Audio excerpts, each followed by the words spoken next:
The fading afternoon sun cast long shadows across the dusty streets of Trinidad, Colorado, when Abigail Jameson received the news that would change her life forever. Her husband of 8 years, Thomas Jameson, had been killed in a mining accident outside town, leaving her alone with a small ranch to manage and a 6-year-old son to raise. "Mrs. Jameson, I'm deeply sorry," Sheriff Donovan said, his hat clutched in weathered hands as he stood on her porch. The collapse was sudden. They couldn't get to him in time. Abigail stood frozen, her knuckles white as she gripped the doorframe.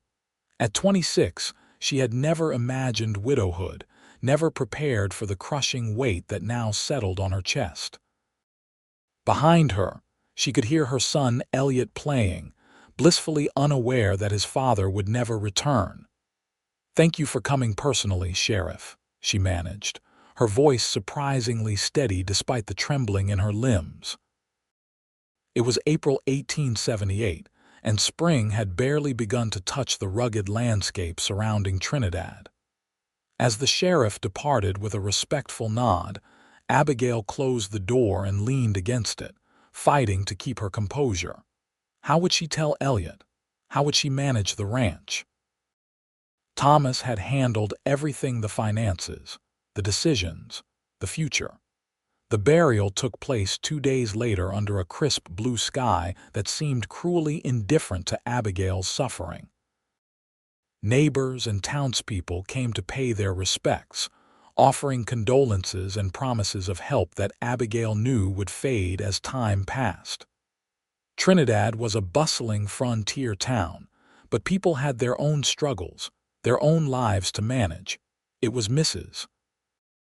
Whitaker, the shopkeeper's wife, who brought her the box a week after the funeral. "They found this in Thomas's office at the mining company," she explained, handing Abigail a wooden box roughly the size of a large book. "His personal effects." Abigail thanked her and, once alone, opened it with trembling fingers. Inside lay Thomas's pocket watch, a small leather-bound notebook filled with calculations, and tied with string, a bundle of letters, her letters. She untied the string and spread them before her on the kitchen table. Every letter she had written to Thomas over the past year when he had taken the job at the mine. Letters filled with news of their son, the ranch, her loneliness, her love. Each one still sealed, unread. Abigail's hands shook as understanding dawned. Thomas had never read a single one. Not her accounts of Elliot's first day at school. Not her descriptions of the new calf born in early spring. Not her words of love and longing. That night, after putting Elliot to bed with a story about his father's bravery, Abigail sat on the porch and wept until her chest ached and her eyes burned. The realization that Thomas had distanced himself long before his death stung worse than the loss itself. Had he stopped loving her? Had the marriage that she'd cherished been nothing but obligation to him? Morning came with no answers, only the harsh reality that regardless of Thomas's feelings, she had a ranch to run and a child to raise. Trinidad might have been growing with the railroad's expansion, but a woman alone still faced nearly insurmountable challenges. Within a month, Abigail realized that the ranch was in far worse financial shape than she'd known. Thomas had borrowed heavily against their property, investing in mining ventures that had yielded little return. The bank was sympathetic but firm. She had until autumn to make good on the debts or lose everything. "You could sell now," Mr. Harrington at the bank suggested. "There are buyers interested in this land. You'd have enough to start fresh somewhere else." But Abigail refused. This land was Elliot's inheritance, the only home he'd ever known. She would find a way. May brought unexpected help in the form of Cole Rowland, a cowboy passing through on his way north to Wyoming. He'd stopped at her ranch asking for work, having heard in town that the widowed Mrs. Jameson might need help with spring calving. "I can't pay much," Abigail warned him, studying the tall stranger with wary eyes. He stood before her with his hat in his hands, respectful but direct in his gaze. At perhaps 30 years old, his face was weathered by sun and wind, but his blue eyes held a quiet intelligence that put her slightly at ease. "Room and board is payment enough for now, madam," he replied. "I'm headed north eventually, but I'm in no hurry." Against her better judgment, or perhaps because of the desperate circumstances, Abigail hired him. Cole proved to be a godsend. He worked from dawn until dusk, mending fences, tending cattle, and fixing the barn roof that had leaked all winter. He was quiet but kind, especially with Elliot, who followed him around the ranch like a shadow. "My pa used to be a foreman for a cattle operation in Texas," Cole explained one evening as they sat on the porch after Elliot had gone to bed. "Taught me everything about ranching before he passed." "What brought you this far north?" Abigail asked, curious about this man who had appeared when she needed help most. Cole's expression darkened slightly. "The war changed things in Texas. Too many bad memories. I've been working my way north ever since, taking jobs where I can find them." Abigail nodded, understanding loss when she saw it. "Well, I'm grateful you stopped in Trinidad." As May turned to June, the ranch began to show signs of recovery under Cole's capable management. He'd suggested selling off a small parcel of land to pay the most pressing debts, while implementing changes that would make the remaining acreage more profitable. Abigail found herself relying on his judgment more and more. One evening, as Abigail was sorting through Thomas's papers in a final attempt to understand their financial situation, Cole found her at the kitchen table surrounded by documents, her face drawn with worry. "Mrs. Jameson, Abigail, there's something I've been meaning to ask you," he said, his usual confidence seemingly diminished. She looked up, brushing a strand of auburn hair from her face. "Yes. I noticed you writing letters most evenings. If you'd like, I'm heading into town tomorrow.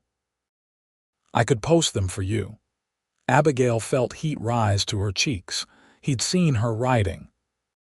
Since discovering Thomas's unread letters, she'd taken to writing again each night, not to her deceased husband, but to herself, pouring out her fears, hopes, and struggles onto paper as a way to make sense of her new reality. "They're not for sending," she admitted. "Just thoughts I need to get out."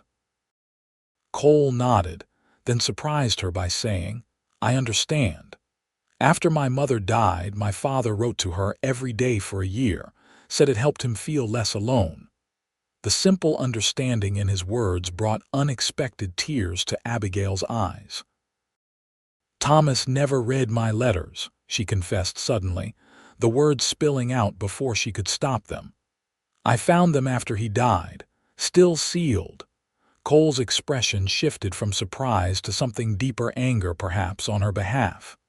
"Then he was a fool," he said quietly. The words hung between them, bold and honest. "I should apologize for speaking ill of your husband," Cole added after a moment. Abigail shook her head. "No, perhaps you're right. There was much about Thomas I never truly knew." Their conversation was interrupted by Elliot calling from upstairs, awakened by a bad dream. As Abigail rose to comfort her son, Cole surprised her by saying, "If you ever want someone to read your letters, I'd be honored. Or better yet, I could write back." The offer, made with such simple sincerity, stayed with Abigail as she soothed Elliot back to sleep. It had been so long since anyone had shown interest in her thoughts, her words. The next morning, Abigail made a decision. After Cole left to check the north pasture, she took a fresh sheet of paper and wrote not to herself, but to him. A proper letter detailing her thoughts about the ranch, her concerns about the coming harvest, her gratitude for his help. Nothing too personal, but honest nonetheless. She left it on the kitchen table with his name written on the folded paper. By evening, when Cole returned, the letter was gone. They ate dinner together with Elliot, discussing the day's work, but neither mentioned the letter. Abigail wondered if he'd read it at all, or if he'd thought better of his offer. Her answer came the following morning. On the kitchen table was a sealed envelope with her name written in a surprisingly elegant hand.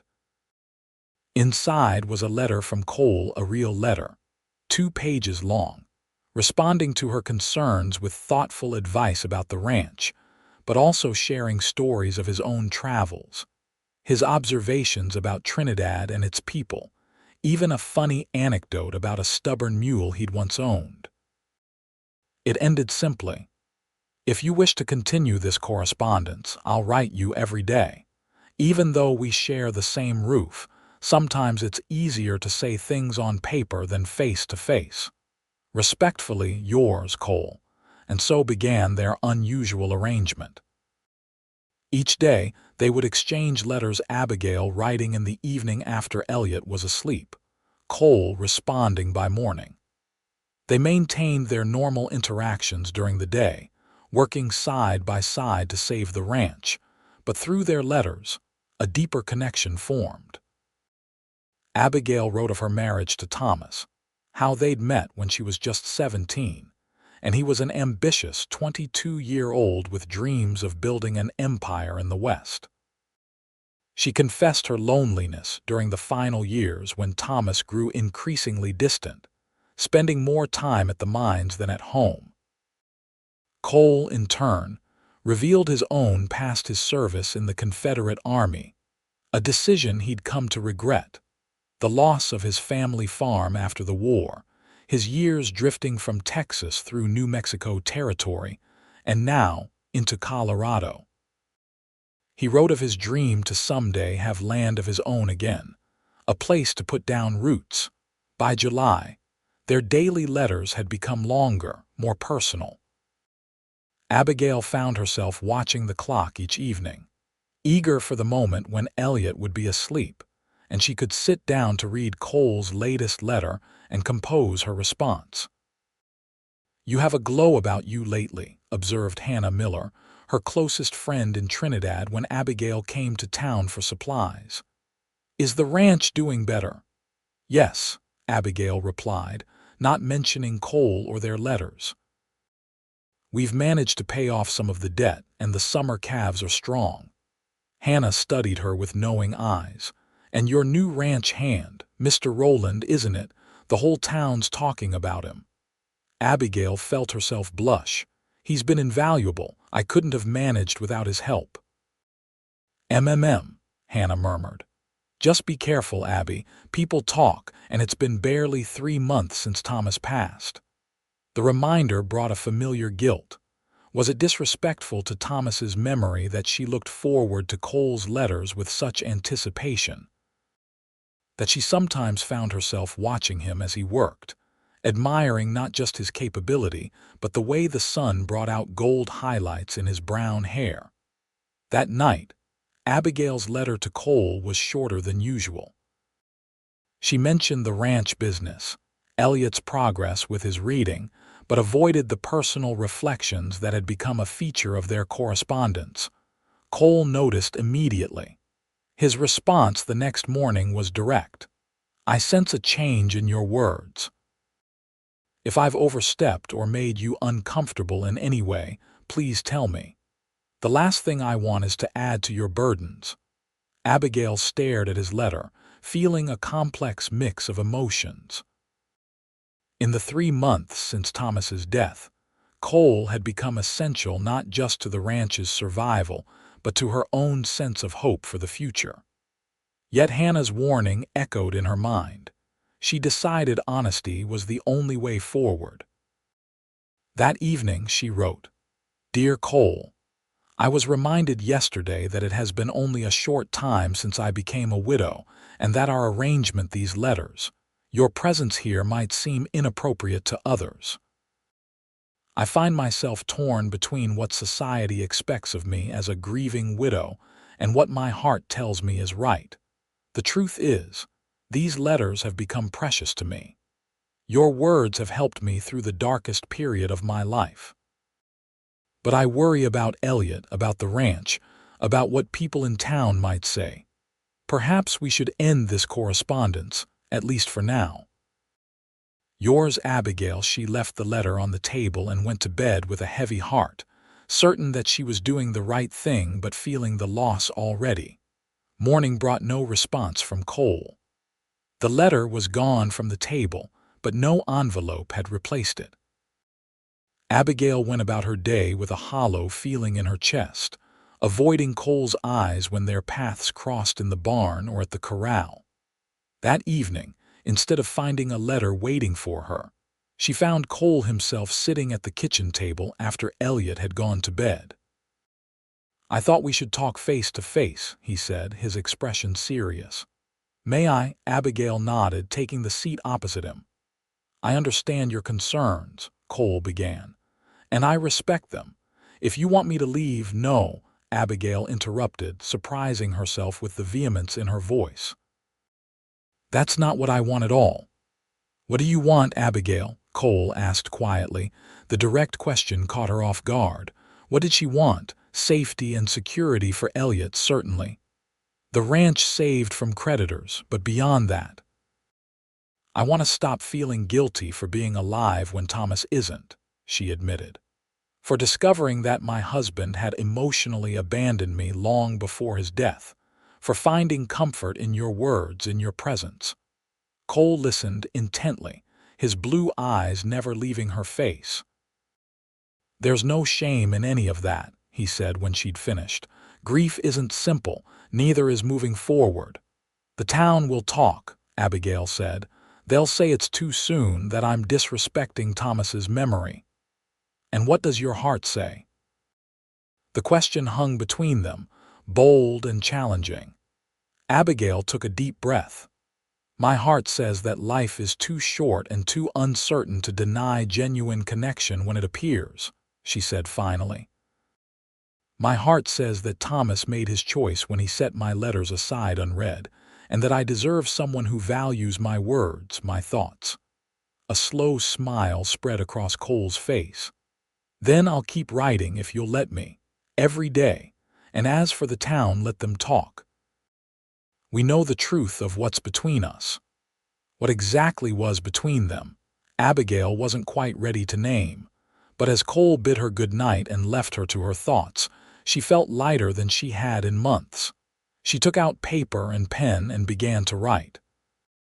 Their correspondence continued through the summer, growing deeper and more honest with each exchange.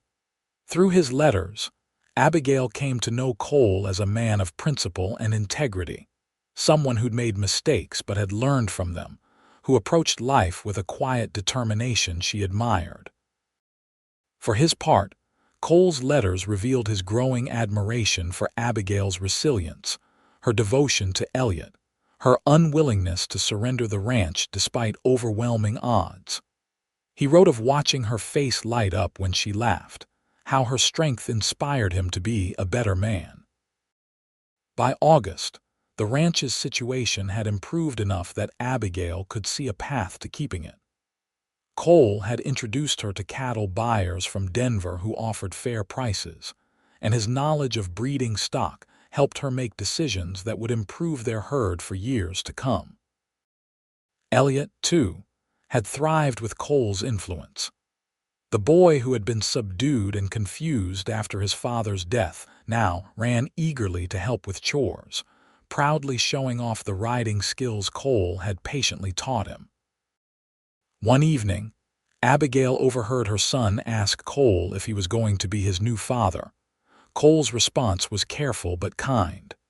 "That's a decision for your mama to make someday when she's ready, but no matter what happens, you and I will always be friends." The exchange, which Elliot innocently reported to her later, prompted Abigail to address the future in her next letter to Cole. "You've never spoken of your plans beyond helping us through this difficult time," she wrote. "Are you still intending to continue north to Wyoming? I realize I've grown accustomed to your presence here, to our letters, to the partnership we've built. Elliot has as well. I find myself dreading the day you might decide it's time to move on." His response came the next morning. "Dear Abigail, I've thought often of Wyoming, of the open country there and the possibilities it holds. But increasingly, I find myself thinking of Trinidad as home, not just the town, but this ranch, the life we've been building together. I stayed initially because you needed help. I remain because I've found something I didn't know I was searching for. If you'll have me, not as a hired hand but as a partner in every sense, I'd like to stay. Not just for the ranch or for Elliot, though I've grown to love them both, but for you, Abigail. For the woman whose letters I've come to treasure, whose strength I admire, whose company brings me more joy than I believed possible after the hardships of war. I know it may be too soon to speak of such things. I know there's the memory of Thomas to consider, and Elliot's feelings and the opinions of the town. But I've lived enough to know that when you find something real and true, you don't let it go without a fight. I'll understand if you need time or if your answer is no. But know that whatever you decide, I'll keep my promise. I'll write to you every day for as long as you wish to read my words. Yours always, Cole." Abigail read the letter 3 times, her hands trembling. It was everything she'd hoped for, but hadn't dared to expect. Cole was offering her a future, a partnership based on mutual respect and genuine affection, something she'd never truly had with Thomas despite 8 years of marriage. But was it too soon?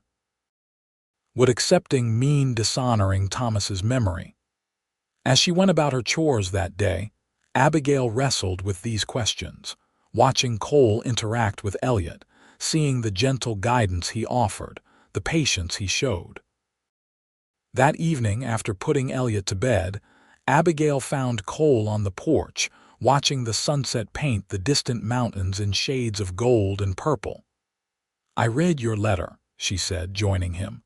Cole turned to face her, his expression cautious but hopeful.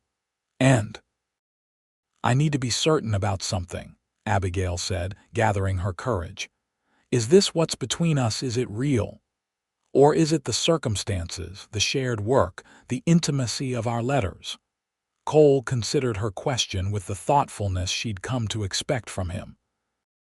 "I believe it's real," he said finally. "In my 31 years, I've never felt for anyone what I feel for you. The letters allowed me to know your mind, your heart, in a way that might have taken years otherwise. But what I feel would be true regardless of how I came to know you." Abigail nodded, her own heart racing. "I feel the same," she admitted. "But I'm afraid, Cole, afraid of making another mistake, of trusting too quickly, of what people will say." "We don't have to decide everything tonight," Cole assured her, tentatively reaching for her hand. "We can take time, be certain." The touch of his hand on hers sent warmth through Abigail's body. How long had it been since she'd been touched with such tenderness? "I'd like that," she said softly. "Time to be sure." September brought the harvest and the final payment to the bank, ensuring the ranch would remain in Abigail's name. The victory was celebrated with a small gathering of neighbors and friends from town. To Abigail's surprise, most seemed genuinely happy for her success, and few appeared scandalized by Cole's obvious place of importance in the household. "People aren't as judgmental as you feared," Hannah told her as they watched Cole supervising a game of horseshoes with Elliot and some other children. "Most folks in town are just glad you're managing. Times are hard enough without carrying old-fashioned notions about how long a widow should grieve." With the ranch secure, Abigail and Cole continued their daily letters but also began to share more moments together, openly riding the property boundaries, planning improvements for the coming year, teaching Elliot together. Their growing closeness did not go unnoticed in town, but the predicted scandal never materialized.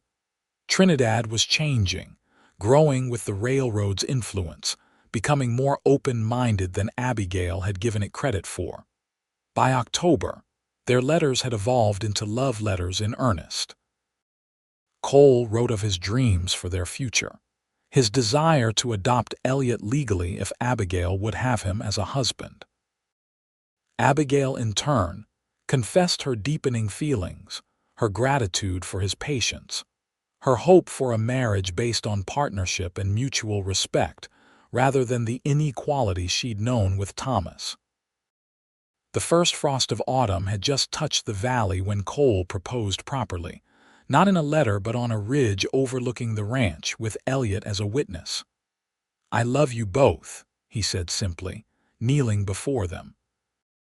"I want to build a life with you, to raise Elliot as my son, to face whatever comes together." Elliot, who had been prepared for this moment with a careful conversation the day before, beamed with approval. "Say yes, Mama." Abigail laughed through happy tears. "Yes," she said. "Yes to all of it." They were married in November 1878, 7 months after Thomas's death. The ceremony was small but joyful, held in the ranch house with Reverend Matthews officiating and only their closest friends in attendance. Hannah stood as Abigail's witness, while a rancher named James Porter, who had become Cole's friend over the summer, stood up with him. "I never expected to find love again so soon," Abigail confessed to Hannah as she prepared for the ceremony. "Sometimes I still feel guilt about that." "Thomas left you long before he died," Hannah said firmly, adjusting Abigail's new blue dress. "Those unread letters prove it. You have nothing to feel guilty about." The wedding night was both awkward and beautiful, as Cole and Abigail navigated the transition from letters to physical intimacy. Cole was patient and tender, allowing Abigail to set the pace, to discover what pleased her rather than merely submitting as she had often done with Thomas. "I never knew it could be like this," she whispered afterward, cradled in his arms. Cole kissed her forehead. "This is just the beginning, Abby. We have a lifetime to learn each other." Winter settled over Trinidad with heavy snows that isolated the ranch for days at a time. But the Rowland household, for that, was how they thought of themselves now, found joy in the confinement. Evenings were spent reading aloud by the fire, teaching Elliot chess, planning improvements for the ranch when spring came. And still, they wrote to each other. Even sharing a bed and a life, they maintained their daily correspondence, often placing letters on each other's pillows or tucked into coat pockets to be discovered later. "Why do we still write when we can simply talk?" Abigail asked one snowy evening as they sat by the fire after Elliot had gone to bed. Cole considered the question. "There's something special about writing, about taking time to choose your words carefully. And someday, we'll have these letters to look back on, to remember how our love began and grew." Abigail nodded, understanding. Their letters had become more than communication. They were a record of their hearts, a testament to the unexpected love that had blossomed from tragedy.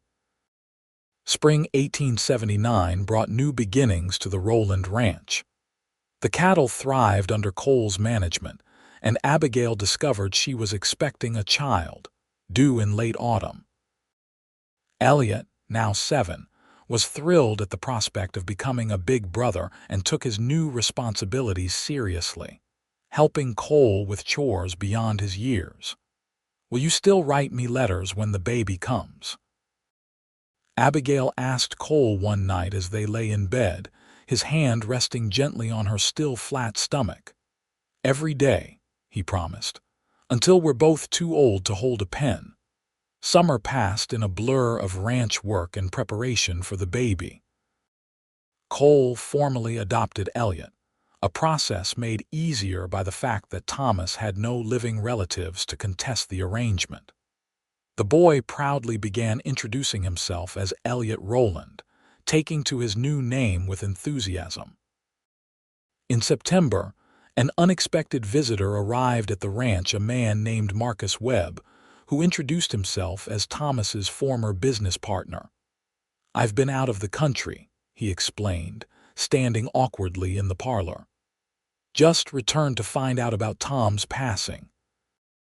"I'm very sorry for your loss, Mrs. Jameson, or I understand it's Mrs. Rowland now." Abigail, visibly pregnant and with Cole standing protectively beside her, nodded. "Thank you for your condolences, Mr. Webb. What brings you to our home?" Webb shifted uncomfortably. "Well, there's the matter of Thomas's investment in our venture. It actually paid off handsomely after his death. I've come to deliver his share." He produced documentation and a bank draft for an amount that made Abigail's eyes widen. It was enough to clear any remaining debt and expand the ranch considerably. "There's something else," Webb added, reaching into his coat. "Letters. Tom asked me to post these to you when I left for San Francisco last year. I'm ashamed to say I completely forgot until I was going through my things upon return." He handed Abigail a packet of letters tied with string letters from Thomas, dated throughout the last year of his life. After Webb left, Abigail sat at the kitchen table staring at the packet, uncertain whether to open it. "You don't have to read them," Cole said gently. "Not now, not ever." Abigail shook her head. "No, I need to know. Whatever Thomas wrote, it's part of my past." With trembling fingers, she untied the string and opened the first letter. As she read, tears filled her eyes. "He did love me," she whispered. "He explains here why he couldn't read my letters. He felt he'd failed us by taking the mining job, by borrowing against the ranch. He was ashamed to face my words of love when he felt unworthy of them." Cole sat beside her, a steady presence as she read through Thomas's letters that revealed a troubled man caught between ambition and love, a man who'd made mistakes but had genuinely cared for his family. "The last one," Abigail said, her voice catching. "He wrote it the day before the accident. He says he was coming home, that the investment was about to pay off, that he wanted to make everything right between us." Cole took her hand, his expression compassionate. "Does knowing this change anything for you, Abby?" Abigail considered the question carefully, looking from the letters to her husband's face.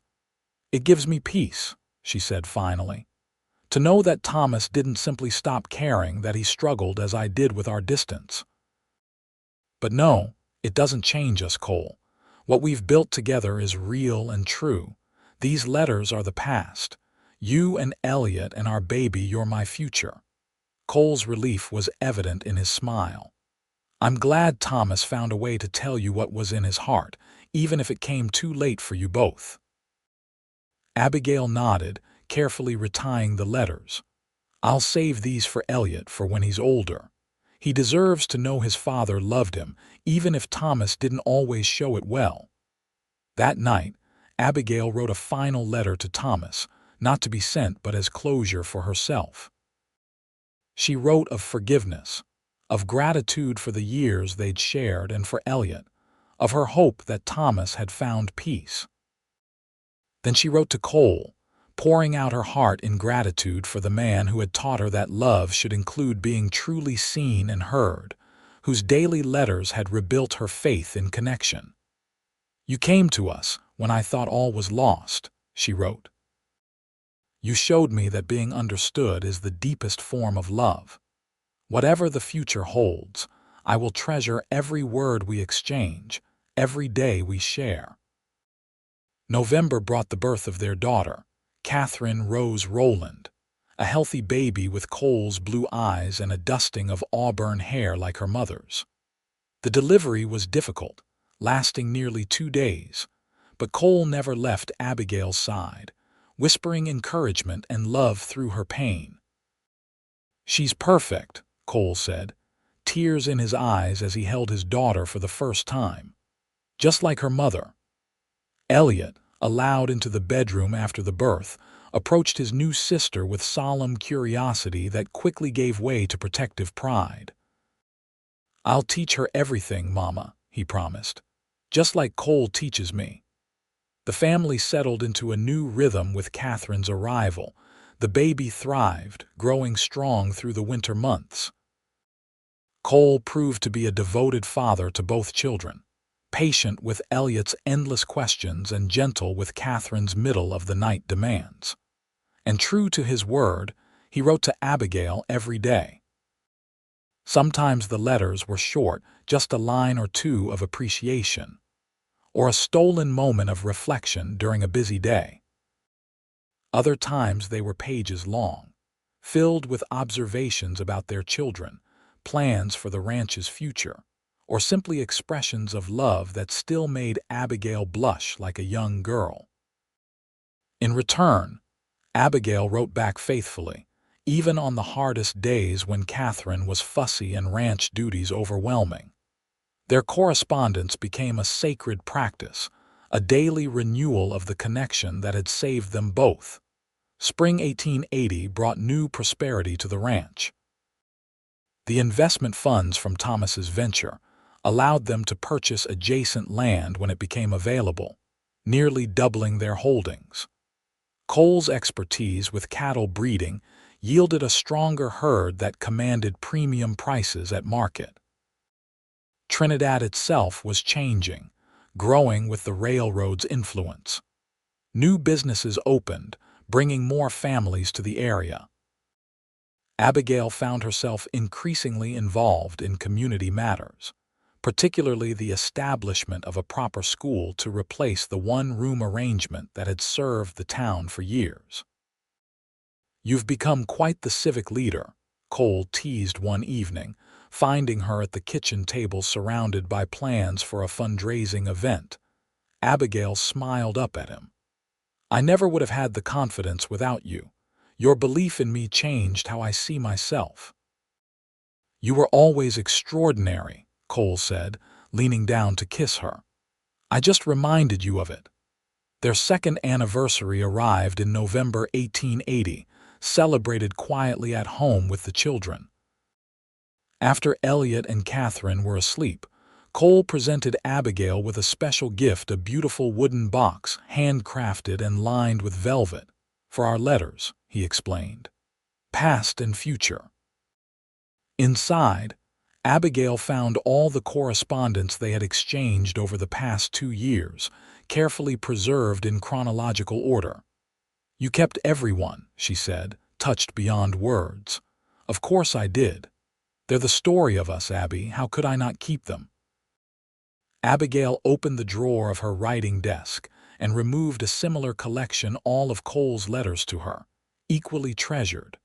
Together, they transferred them to the new box, their fingers occasionally brushing in a touch that still sent warmth through Abigail's body. "When did you know?" she asked suddenly. "That you loved me?" Cole considered the question, his expression thoughtful. "I think it was your third letter to me. You wrote about Elliot falling into the creek and coming home covered in mud, and how instead of being angry, you joined him in splashing around because it had been so long since you'd heard him laugh. That's when I knew I was in trouble." Abigail laughed, remembering. "And for me, it was when you wrote about your mother's bread recipe and how you tried to make it for years but could never get it right. There was something so vulnerable in that admission from a man who seemed capable of doing anything." They stayed up late into the night, revisiting their early letters, reading passages aloud to each other, remembering the uncertainty and hope of those early days. "I want to make a promise," Cole said as they finally prepared for bed. "That no matter what happens, no matter how busy life gets or how many children we have or how successful the ranch becomes, we never stop writing to each other. Not ever." "I promise," Abigail agreed, sealing the vow with a kiss. The years that followed brought challenges and joys in equal measure. Their family grew with the birth of a son, James Thomas Rowland, in 1882, and twin girls, Emily and Elizabeth, in 1885. The ranch prospered under their joint management, becoming one of the most successful operations in the region. Elliot grew into a thoughtful young man with his mother's compassion and Cole's steady determination. At 16, he began taking on significant responsibilities at the ranch, showing a natural talent for the business side of operations that neither Abigail nor Cole possessed to the same degree. Catherine developed into a spirited girl with a love for books and animals, often disappearing for hours with a novel tucked under her arm, returning with observations about wildlife that impressed even Cole with their accuracy. Through it all, Abigail and Cole maintained their daily correspondence, adapting as life demanded but never abandoning the practice that had built the foundation of their relationship. Sometimes their letters crossed paths in the busy household. Cole's left on Abigail's pillow, while hers waited on his saddle, hers tucked into his lunch pail while his was slipped into her sewing basket. "The children think we're peculiar," Abigail remarked on their 10th anniversary, 1888, as they sat on the porch watching the sunset, gray beginning to touch Cole's temples and laugh lines permanently etched around Abigail's eyes. "The children are right," Cole agreed with a smile. "We are peculiar, peculiarly fortunate to have found each other." Abigail leaned against his shoulder, content in the life they'd built. "Do you ever regret stopping in Trinidad, giving up your plans for Wyoming?" Cole's arm tightened around her. "Not for a single moment. Everything I was looking for, I found right here." Life in Trinidad continued to evolve as the 19th century drew to a close. The town grew more established, less frontier and more civilized with each passing year. The Rowland children attended a proper school in a building Abigail had helped to fund. The ranch expanded again, employing several hands year-round. In 1890, when Elliot turned 18, Cole and Abigail officially made him a partner in the ranch, recognizing his contributions and securing his future. "I couldn't be prouder if you were my own blood," Cole told him during the celebration dinner, emotion evident in his voice. Elliot, now a tall young man with his mother's auburn hair and serious expression, replied with equal emotion, "You are my father in every way that matters." That night, after the celebration, Cole wrote to Abigail about his pride in the young man Elliot had become, and his gratitude for being allowed to help raise him. "Of all the blessings in my life," he wrote, "being accepted as a father by a child who had every reason to resent my presence ranks among the greatest." Abigail's response the next morning acknowledged his role in Elliot's development. "You showed him what a man of integrity looks like, how a husband should treat his wife, how a father guides without controlling. Whatever good qualities he possesses, many can be traced directly to your influence." The turn of the century brought new technologies to Trinidad and to the Rowland Ranch. Telephones were installed in town, a development that Catherine, now a young woman of 20, found particularly exciting. "Imagine being able to talk to someone miles away, instantly," she marveled at dinner one evening in 1900. "I prefer letters," Cole said with a wink at Abigail. "Some things are better expressed in writing." "You too and your letters," James, their 18-year-old son, said with good-natured exasperation. "The whole county knows about them." It was true. Over the years, the story of how Cole and Abigail's relationship had begun through daily letters had become something of a local legend. Young couples in Trinidad were sometimes given writing paper as a wedding gift, a nod to the Rowlands' enduring tradition. The early 1900s brought marriages for their children. Elliot was the first, wedding a schoolteacher named Sarah in 1902. Catherine followed in 1904, marrying the son of a Denver businessman she'd met during a cattle sale. James and the twins took longer, But by 1910, all the Rowland children had established homes of their own, though Elliot and his growing family remained at the ranch, gradually taking over more of its management. Through these changes, Abigail and Cole's letter writing continued, evolving to reflect their stage of life. They wrote of their pride in their children, their hopes for their grandchildren, their memories of the early days at the ranch. Sometimes they wrote of their aging bodies, the aches and limitations that time imposed, but never with bitterness, only gratitude for each day they shared. In 1913, 35 years after Cole had first arrived at the ranch, they celebrated their anniversary with a gathering of all their children and grandchildren, a noisy, joyful event that filled the expanded ranch house with laughter and life. That night, after everyone had departed or settled into guest rooms, Cole presented Abigail with a special gift, a new wooden box, larger than the first, to hold the decades of letters they had exchanged. "The first one ran out of space years ago," he explained, showing her how the new box was divided into sections by year, their entire married life organized in handwritten pages. All these words, Abigail marveled, running her fingers over letters from the 1880s. A whole life captured in ink. "The best kind of wealth," Cole agreed, taking her hand. At 61, Abigail's auburn hair had faded to a soft gray, and at 66, Cole moved more slowly than he once had. But their eyes still lit up in each other's presence, and their letters still spoke of love and desire, alongside the practical matters of ranch life and family. The years that followed brought the sorrows and joys that come with a long life. They lost friends, welcomed more grandchildren, watched the world change with automobiles and airplanes and a terrible war in Europe that took some of Trinidad's sons. Through it all, they wrote. Even when arthritis made Abigail's hands ache and Cole's eyesight required stronger spectacles each year, they maintained their daily correspondence, sometimes just a few lines, but always a connection renewed. In 1926, Cole suffered a mild heart attack that terrified Abigail and brought all their children hurrying back to the ranch. He recovered, but the episode forced them to confront their mortality more directly than they had before. "I'm not ready to lose you," Abigail wrote while Cole was still confined to bed.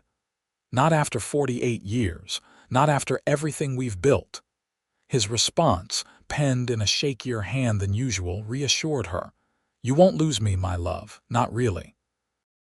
Even when I'm gone, I'll be in every corner of this ranch, in the faces of our children and grandchildren, in every letter I've ever written you.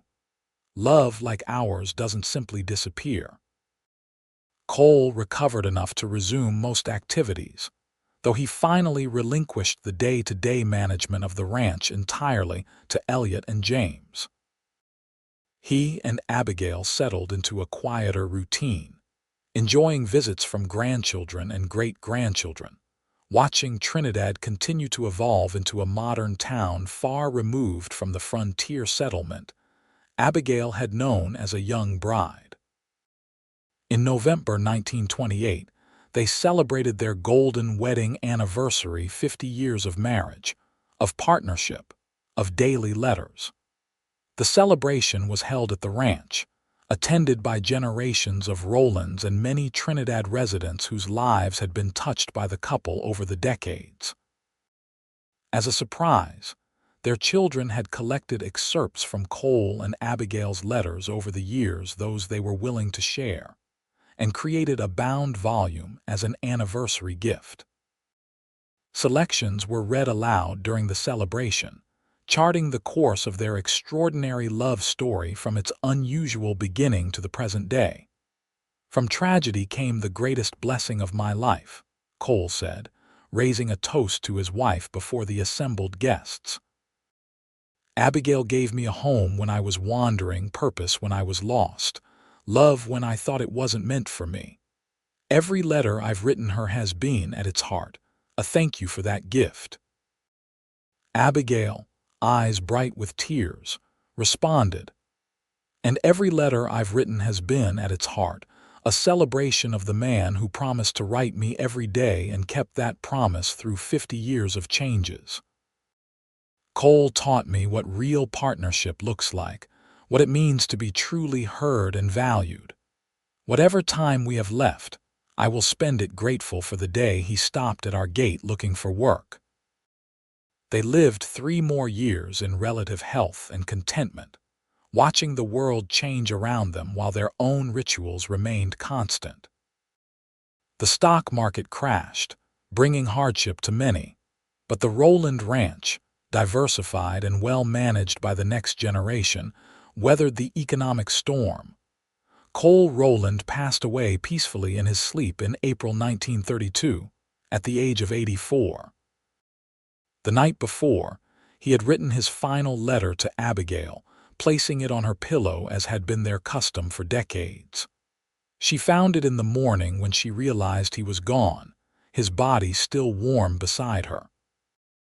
"My dearest Abigail," it began, "I feel a strange tiredness tonight that makes me think my time may be drawing near. I'm not afraid. How could I be, after a life so blessed? You found me when I was a drifter with little to offer but willing hands and a troubled past. You gave me a family, a purpose, a home. Every day with you has been a gift I never deserved but treasured beyond measure.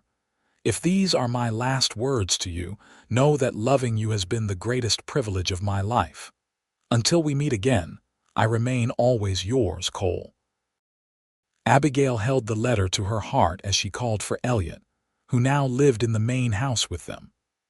There were tears, of course, but also a profound sense of gratitude for the long, full life Cole had lived and the love they had shared.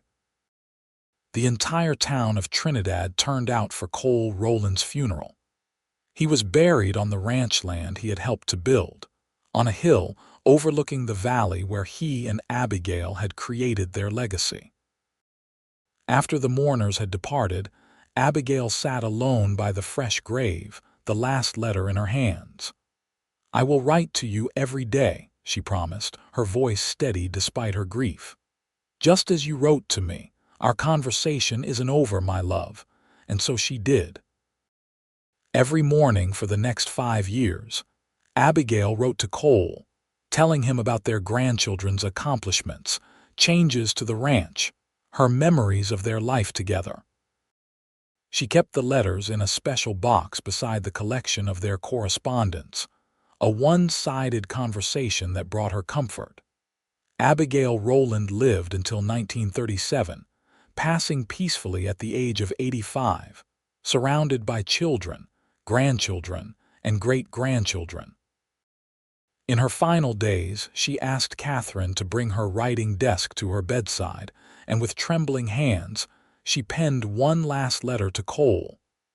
"My beloved husband," she wrote, "I believe I'll be joining you soon. What a grand reunion we'll have, with so much to tell each other after these years apart. Until then, know that our story has been told and retold, that our children and their children understand the gift we shared. Love like ours never truly ends. It lives on in every letter, every memory, every life we touch together. Wait for me, my love. I'm coming home."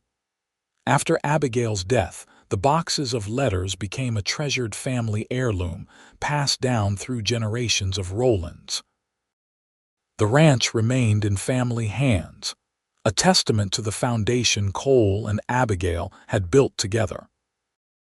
In Trinidad, their story became part of local lore, the tale of a grieving widow whose unread letters to her first husband led to an unexpected love with a drifting cowboy who promised to write her every day and kept that promise for more than 50 years.